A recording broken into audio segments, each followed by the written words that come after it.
News nation पर आपका बहुत बहुत स्वागत है। आपके साथ मैं हूं राकेश पांडे। पश्चिम बंगाल के चुनाव में 5वें चरण की वोटिंग चल रही है और इन 5वें चरण में जो सबसे ज़्यादा दांव लगा है वो नॉर्थ बंगाल की सीटों पर, जहां पर बीजेपी मजबूत है और पिछले चुनावों में बीजेपी ने यहां पर ज़्यादा सीट हासिल की थी। पश्चिम बंगाल के 5वें चरण के चुनाव में क्या वोटिंग परसेंटेज है ये आपको बताएं, लेकिन उससे पहले बड़ी खबर आपको बता दें। पश्चिम बंगाल के नॉर्थ 24 परगना के देगंगा इलाके से जहां पर वोटिंग के दौरान फायरिंग हुई है। पश्चिम बंगाल के चुनाव में अधिकतर चरणों में लगातार हिंसा की खबरें आती रही हैं। अब बड़ी खबर आ रही है नॉर्थ 24 परगना के देगंगा इलाके से, जहां पर वोटिंग के दौरान फायरिंग हुई है। सुरक्षा बलों को बूथ नंबर 215 पर गड़बड़ी की खबर मिली थी, जिसके बाद सुरक्षा बल यहां पर पहुंचे तो लोगों ने हंगामा शुरू कर दिया। उपद्रवियों को हटाने के लिए सुरक्षा बलों ने हवाई फायरिंग भी यहां पर की है।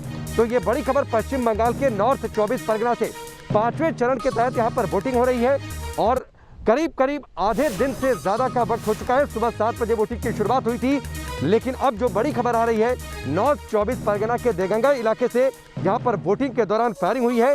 जानकारी के मुताबिक जो जानकारी मिल रही है उसमें सुरक्षा बलों को बूथ नंबर 215 पर गड़बड़ी की खबर मिली थी और इसके बाद वहां पर सुरक्षा बल पहुंचे, लेकिन वहां पर इसी दौरान हंगामा शुरू हो गया। लोग भी वहां पर बड़ी संख्या में मौजूद थे।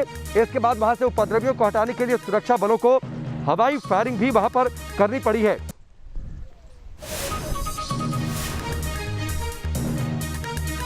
तो ये बड़ी खबर पश्चिम बंगाल के देगंगा इलाके से। इस बीच एक और बड़ी खबर आ रही है विधाननगर से। विधाननगर में भी पथराव हुआ है। वोटिंग के दौरान दो गुटों के बीच जमकर बहस हुई है, वहां पर पथराव हुआ है। बीजेपी और टीएमसी ने एक दूसरे पर इस हंगामे का आरोप लगा दिया है। तो ये बड़ी खबर है कोलकाता के विधाननगर से, जहां पर पथराव की जानकारी मिल रही है। वोटिंग के दौरान दो गुट आमने सामने हो गए, वहां पर कहासुनी हुई और उसके बाद पथराव की शुरुआत हो गई। बीजेपी और टीएमसी ने एक दूसरे पर आरोप लगाया है इस पथराव का, इस हंगामे का। विधाननगर से तो लगातार जैसे जैसे आधे दिन से ज़्यादा की वोटिंग हो गई है, उसके बाद अलग अलग जगहों से हिंसा की खबरें आ रही हैं।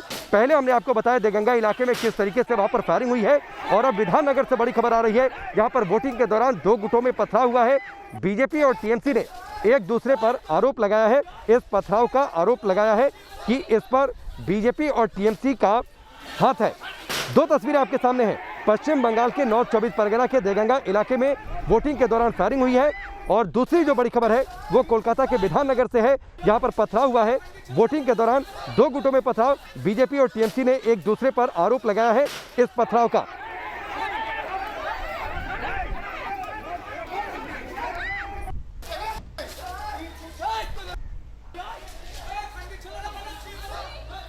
तो ये पूरा हंगामा विद्यानगर में। हमारे सहयोगी तापस सेन गुप्ता वहां पर मौजूद थे, उनकी एक रिपोर्ट आपको दिखाते हैं। विधाननगर विधानसभा क्षेत्र में आज सुबह जिस तरह से बीजेपी और तृणमूल के समर्थक भिड़ गए थे, यही वो बूथ है प्रांतिक समाज सदन, जहां पर सुबह तनाव काफ़ी बढ़ चुका था और उसके बाद बीजेपी और तृणमूल के उम्मीदवार दोनों ही यहाँ पहुंचे थे, सुजीत बोस और सब्यसाची दत्ता। और इस इलाके को इस समय पूरी तरह से पुलिस ने घेर के रखा है और तनावपूर्ण स्थिति इस समय अभी भी बनी हुई है। और जहाँ हम खड़े हैं यहीं पर ये लड़ाई हुई थी। यहाँ पर काफ़ी फोर्स डिप्लॉयमेंट किया गया। अगर आप देखें तो यहाँ पर रैपिड एक्शन फोर्स को लाया गया, पुलिस ऑब्जर्वर्स यहाँ पर आए थे और सीनियर पुलिस ऑफिशियल्स भी यहाँ की लगातार यहाँ पर जो एरिया डोमिनेशन है वो करते जा रहे हैं। यहाँ पर स्थिति इस समय यहाँ पर सामान्य है। हालांकि सेंट्रल पैरामिलिट्री फोर्सेस और पुलिस को काफ़ी तादाद में यहाँ पर तैनात किया गया है ताकि स्थिति हाथ के बाहर ना चला जाए। मोटा मोटी शांतिपूर्ण तरीके से विधाननगर में भी चुनाव देखने को मिला था, लेकिन दो अलग अलग ऐसे घटनाएं हुई हैं, एक कल्याणी में और दूसरा विधाननगर में, जिसको लेकर तनाव बढ़ चुका है। हालांकि पुलिस फोर्सेज यहाँ पर काफ़ी तादाद में मोबिलाइज किया गया है। अलग अलग जगहों से छोटी मोटी हिंसा की खबर तो ज़रूर आ रही है, लेकिन बड़ा कोई वारदात अभी तक सामने नहीं आया है। और यहाँ पर इस समय पुलिस तैनात इसलिए किया गया है ताकि फिर ये दो गुटों के बीच ऐसा कोई तनावपूर्ण स्थिति ना बने। और वोटर्स को भी ये कहा जा रहा है उस केंद्रीय सुरक्षा बलों की तरफ से, पुलिस की तरफ से, कि वो आए और अपना मतदान करें, भयभीत ना रहे। तो इस समय जो वोटिंग है वो फिर से दोबारा शुरू हो चुका है। सामान्य है स्थिति इस समय, लेकिन इलाके में काफ़ी पुलिस काफ़ी तादाद में तैनात किया गया है। तापस सेन गुप्ता, न्यूज़ नेशन, कोलकाता।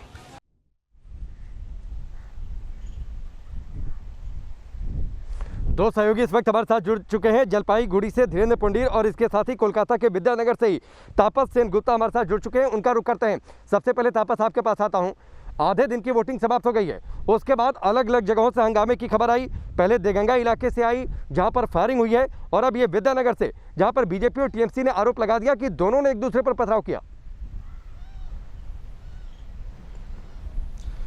जी देखिए, अलग अलग जगहों से हिंसा की खबर आ रही है। हालांकि पिछले 4 फेजेज में जिस तरह की हिंसा देखने को मिली थी, इस बार उस लिहाज से हिंसा देखने को नहीं मिली, लेकिन छोटी मोटी घटनाएं हो रही है। विधाननगर जहां पर इस समय हम मौजूद हैं, यहाँ तकरीबन 2 से 3 घंटे पहले तृणमूल और बीजेपी के बीच काफ़ी तनाव बढ़ चुका था, पथराव हुआ था। बाद में वहाँ पर रैपिड एक्शन फोर्स भेजा गया और पुलिस की तैनाती की गई। स्थिति वहाँ पर सामान्य हो गई है। लेकिन दूसरी ओर पांडु मित्र बीजेपी की उम्मीदवार हैं, उनको घेर के भी विरोध जताया गया तृणमूल कांग्रेस की तरफ से। कल्याणी में बमबाजी हुई है और देगंगा में जैसे जो क्राउड था उसको स्कैटर करने के लिए केंद्रीय सुरक्षा बलों ने हवा में फायरिंग की है। ऐसी बातें सामने आ रही है, लेकिन चुनाव आयोग की तरफ से अभी पुष्टि नहीं की गई इसकी।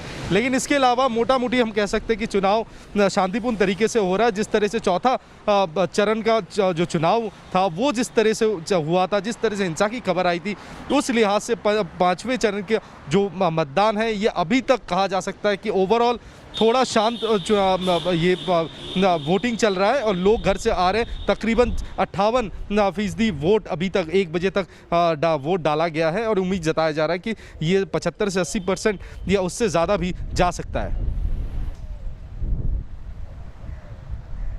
ठीक है, मैं धीरेन्द्र पुंडीर का रुख कर लेता हूं। धीरेन्द्र पुंडीर, विजय चौक पर मैं मौजूद हूं। वीकेंड कर्फ्यू है दिल्ली में, लेकिन चूंकि हम काम है, इन्फॉर्मेशन लोगों को देनी है, चुनावी चर्चा है, इन सब के लिए हमें बाहर निकलना पड़ता है। जलपाईगुड़ी का जरा माहौल बताइए। दिल्ली में तो शांति, लेकिन चुनावी तपिश जलपाईगुड़ी में किस तरीके की? ये सवाल इसलिए भी क्योंकि नॉर्थ बंगाल में बीजेपी को बढ़त हासिल हुई है पिछले चुनावों में। देखिए, इस वक्त अगर मैं चुनाव की बात करूं तो यहाँ मेरे विजय आपको दिखाएंगे भी, यहाँ सुबह से लंबी लाइन चल रही थी और अब दूसरी तरफ भी एक लंबी लाइन अभी भी मौजूद है। अलग अलग जगह के और हम लोग जा रहे हैं, अलग अलग इलाकों में जाने की कोशिश कर रहे हैं। उस तरफ आप देखिए, ये लंबी लाइन अभी भी मौजूद है, महिलाओं की लाइन है और पुरुषों के बराबर वहाँ खड़ी हैं महिलाएँ। सुबह से 7 बजे से लोगों की लाइनें लंबी लगनी शुरू हुई थी राकेश। और चूँकि नॉर्थ बंगाल अब वो जगह है जहाँ इस बात का फैसला होना है इस 5th फेज़ में कि आखिर पहले 2 फेज जिनको बांटने की कोशिश की थी टीएमसी ने, लेकिन टीएमसी जिस तरह से एक पहले 2 फेज में बीजेपी ने अपनी बढ़त का दावा किया था और अब तो प्रधानमंत्री खुद कह रहे हैं कि उनकी सरकार बनने जा रही है, तमाम चीज़ों पर जब वो बात कर रहे हैं, तो ऐसे में ये जो इलाका है ये बहुत अहम है। ये 45 सीटें इस बात की तरफ इशारा करेंगी कि किसकी तरफ ये विजयश्री बढ़ रही है। अगर हम इस तरफ देखें, पिछली बार 22 सीटों पर 2019 में इन 45 में से 22 सीटों पर बीजेपी आगे थी, मतलब विधानसभा सीटों पर, और 23 सीटों पर उसमें टीएमसी। यानी यहाँ उन सीटों पर जैसे हम नक्सलबाड़ी में थे जहाँ से नक्सल आंदोलन की शुरुआत हुई थी, वहाँ भी अब आप बीजेपी को आगे बढ़ता हुआ देख रहे हैं अगर आप लोकसभा चुनाव से विधानसभा चुनाव का आकलन कर रहे हैं। और इसके पीछे एक बड़ी बात ये भी है, लगातार हम लोग देख रहे हैं जो छिटपुट हिंसा की खबरें आ रही हैं राकेश, अगर इसको 2018 से आप जोड़ेंगे तो ये कहीं नहीं ठहरती हैं, क्योंकि यहाँ सुरक्षा बलों के काम की तारीफ करनी चाहिए कि उन लोगों ने इस चुनाव को बेहद शांतिपूर्ण तरीके से होने दिया। और छुटपुट घटनाएं जरूर सामने आ रही है, लेकिन कोई बड़ी घटना नहीं है। धीरेन्द्र, आपके पास आता हूं। और सिलीगुड़ी, खासतौर पर नॉर्थ बंगाल, जो सिलीगुड़ी उसके आसपास का इलाका, आपने नक्सलबाड़ी का जिक्र कर दिया, इसने राजनीति की कई परतों को अपने अंदर समेट रखा है। और पिछले अगर कुछ सालों में जाएंगे तो किस तरीके से वाम दलों का गढ़ रही है। कई सारे पॉलिटिकल एक्सपेरिमेंट हुए जो सफल भी हुए, बाद में वो धूमिल भी होते चले गए। बीजेपी ने कैसे अपनी पैठ यहाँ पर मजबूत कर ली, इसकी चर्चा हम आगे करते रहेंगे। लेकिन पहले 3 तस्वीरें दिखाते हैं। 3 तस्वीरें आपको बंगाल में वोटिंग चल रही है। सिलीगुड़ी में बूथों पर आप देखिए किस तरीके से लंबी कतारें लगी हैं। 5वें चरण की वोटिंग के दौरान पीएम की 2 रैलियां हैं। एक आसनसोल में रैली हो चुकी है। नॉर्थ 24 परगना में मतदान के दौरान लोगों में उत्साह भी देखने को मिल रहा है। तो ये 3 तस्वीरें देखिए किस तरीके से सिलीगुड़ी में लोग बढ़ चढ़ कर वोटिंग के लिए पहुंचे हुए हैं। जलपाईगुड़ी से धीरेन्द्र बता रहे थे किस तरीके से वहां पर भी वोटिंग की लंबी कतार देखने को मिली है। 5वें चरण की वोटिंग हो रही है और आज भी देखिए 2 रैलियां हैं प्रधानमंत्री मोदी की। एक रैली आसनसोल में उनकी हो चुकी है। नॉर्थ 24 परगना में भी मतदान के दौरान उत्साह देखने को मिला है। हालांकि 1-2 जगहों से जो छिटपुट खबरें आई हैं, जैसे नॉर्थ 24 परगना के देगंगा इलाके से, जहां पर सुरक्षा बलों को हवाई फायरिंग करनी पड़े। तो ये 3 तस्वीरें आपने देखी, लेकिन कोरोना काल है, कोरोना काल के बीच में वोटिंग हो रही है और चुनाव आयोग ने सभी दलों को मिलाकर प्रचार के दौरान किस तरीके से कोविड नियमों का सख्ती से पालन किया जाए, इसको लेकर भी एक दिशा निर्देश जारी किया। लेकिन चुनाव के दौरान, वोटिंग के दौरान किस तरीके से कोविड नियमों का पालन हो रहा है, नक्सलबाड़ी से एक रिपोर्ट आपको दिखाते हैं।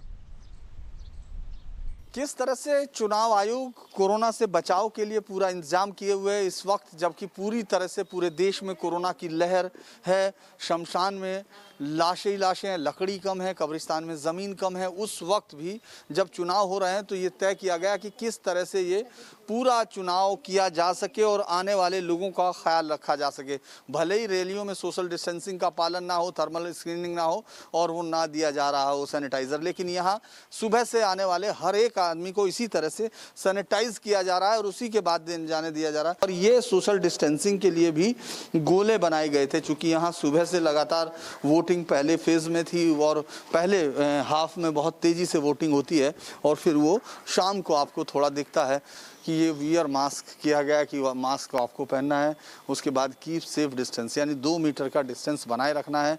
ये मास्क यकीनन हमको सबके पास दिख रहा है, लेकिन ये 2 मीटर की डिस्टेंसिंग यानी उसको पालन किया जा सकता है कि नहीं, ये सोशल डिस्टेंसिंग के लिए बनाए गए गोले थे, जिनमें मुझे लगता है कि उनका बहुत ज़्यादा पालन नहीं किया जा रहा, जबकि मालूम है कि किस तरह से सोशल डिस्टेंसिंग इस सब को रोकने में बहुत अहम है। हालांकि मास्क लगाए तमाम लोग हमको दिख रहे हैं। कहा जा रहा था कि सोशल डिस्टेंसिंग का पालन किया जाएगा, मुझे लगता है कि सोशल डिस्टेंसिंग का पालन करवाने में शायद यहाँ नाकाम है, लेकिन मास्क ज़रूर है।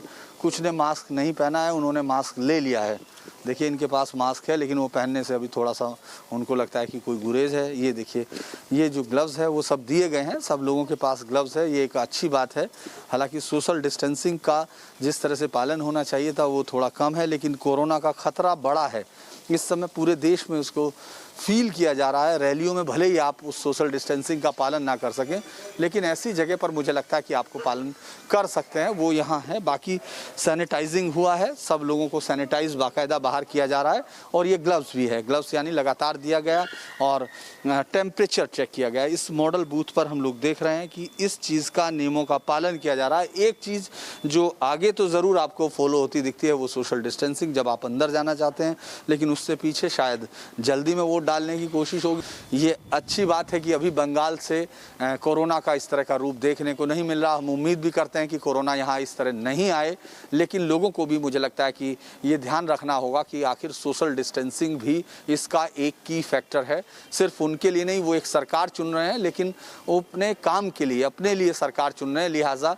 ये ज़रूर ध्यान रखा जाए कि सोशल डिस्टेंसिंग रखी जाए। बाकी तमाम नियमों का हम पालन होते हुए देख रहे हैं। सोशल डिस्टेंसिंग थोड़ा सा अलग अलग बूथ पर कम दिखाई देती है। वीडियो जर्नलिस्ट हरीश के साथ Dhirendra Pundir, news edition, Naxalbari, West Bengal.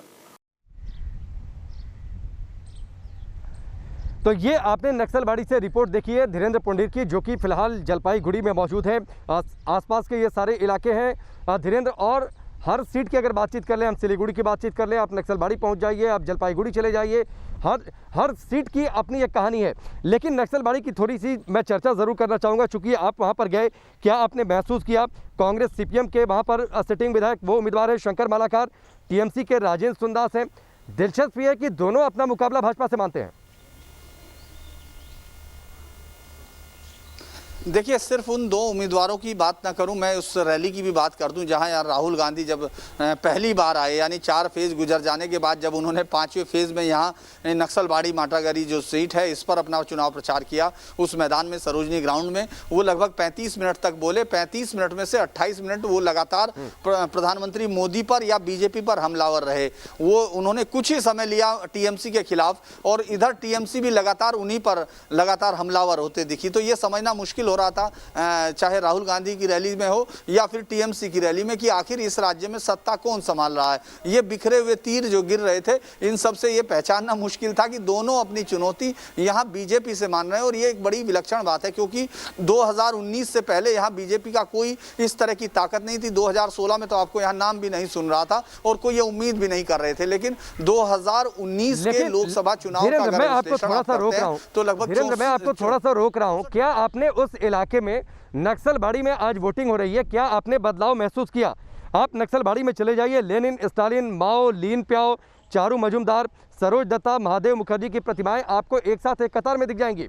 वहाँ पर लोग जाते हैं, लेकिन उस इलाके के आसपास चले जाइए, इतना बड़ा आंदोलन वहाँ से खड़ा हुआ, लेकिन उस पूरे इलाके में चले जाइए, अभी भी आपको जो डेली रिक्वायरमेंट्स की जो चीज़ें हैं उस हिसाब से वो इलाका अभी तक डेवलप नहीं कर पाया। बहुत छोटा सा जवाब धीरेन्द्र, फिर ब्रेक लेना है।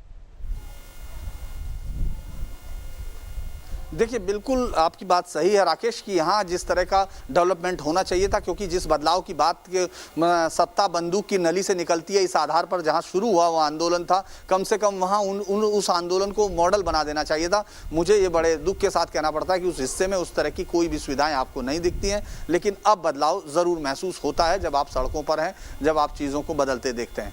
जी